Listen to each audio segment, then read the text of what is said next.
Assalamualaikum warahmatullahi wabarakatuh. Pada kesempatan kali ini, saya akan menjelaskan tugas mengenai manajemen kas dan sekuritas. Sebelumnya, perkenalkan, nama saya Deborah Agustina Simatupang. Saya berasal dari Universitas Jambi di Prodi Manajemen. Pada kesempatan kali ini, saya akan menjelaskan dari tugas manajemen keuangan oleh dosen pengampu saya, ada Bapak Dr. Haji Tona Aurora Lubis. Baiklah, mari kita masuk ke dalam materi. Yang pertama, kita akan masuk ke dalam pengertian kas. Nah, kas merupakan salah satu bagian dari aktiva yang memiliki sifat paling lancar atau paling liquid dan paling mudah berpindah tangan dalam satu transaksi. Transaksi tersebut misalnya untuk pembayaran gaji atau upah pekerja, membeli aktiva tetap, membayar hutang, membayar dividen, dan transaksi lain yang diperlukan perusahaan. Kas merupakan aktiva yang tidak dapat langsung menghasilkan laba.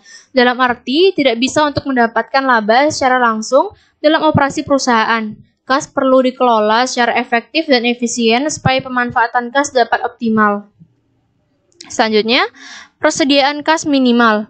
Perusahaan harus memiliki persediaan kas minimal yang harus ada setiap saat, atau sering disebut persediaan besi atau safety cash. Persediaan minimal kas pada dasarnya tidak jauh berbeda dengan persediaan minimal pada persediaan barang. Persediaan kas minimal ini bertujuan untuk menjaga agar kelangsungan operasi perusahaan tetap terjamin dan dapat memenuhi kewajiban finansial perusahaan apabila sewaktu-waktu harus dibayar. Kewajiban finansial ini dapat berupa hutang lancar maupun biaya-biaya baik biaya tetap maupun biaya variabel yang harus segera dibayar untuk kelangsungan operasi perusahaan. Dan ini ada motif untuk memiliki kas, ada 3 motif. Yang pertama itu ada motif transaksi atau transaction motif atau kebutuhan kas untuk transaksi. Artinya perusahaan memiliki kas untuk keperluan realisasi berbagai transaksi bisnisnya, baik transaksi yang bersifat rutin maupun yang tidak rutin. Yang kedua ini ada motif berjaga-jaga atau precautionary motif atau kebutuhan kas untuk berjaga-jaga. Artinya perusahaan memiliki kas untuk mengantisipasi berbagai kebutuhan yang mendadak. Lalu yang ketiga ada motif spekulasi, spekulatif motif, atau kebutuhan kas untuk berspekulasi. Kebutuhan kas ini untuk berspekulasi dimaksudkan agar perusahaan dapat memanfaatkan kesempatan apabila ada barang yang dapat dibeli secara lebih murah. Lanjut kita masuk ke dalam anggaran kas. Anggaran kas atau cash budget merupakan skedul yang menyajikan perkiraan aliran kas masuk dan kas keluar suatu perusahaan selama periode tertentu pada waktu yang akan datang. Jadi anggaran kas ini memiliki fokus yang meliputi 2 bagian, yaitu yang pertama ada penerimaan kas yang direncanakan dan pengeluaran kas yang direncanakan. Merencanakan aliran uang kas masuk dan keluar merupakan memberikan saldo posisi awal dan saldo akhir kas yang direncanakan untuk jangka waktu tertentu. Langsung kita masuk ke penyusunan anggaran kas. Penyusunan anggaran kas ini dilakukan melalui beberapa tahap. Ada 3 tahap. Yang pertama ini menyusun estimasi penerimaan dan pengeluaran dari operasi perusahaan atau transaksi operasi. Lalu ada penyusunan estimasi atau rencana transaksi finansial, yaitu transaksi yang berhubungan dengan estimasi kebutuhan dana. Lalu yang terakhir ada menyusun anggaran kas final, yaitu meliputi transaksi operasi dan transaksi finansial. Di sini terlihat anggaran kas secara keseluruhan dari estimasi penerimaan dan pengeluaran kas. Lalu kita masuk ke dalam sekuritas. Ini ada pengertian dari sekuritas. Sekuritas atau biasa disebut marketable security merupakan surat-surat berharga yang segera dapat dijual untuk memperoleh uang kas.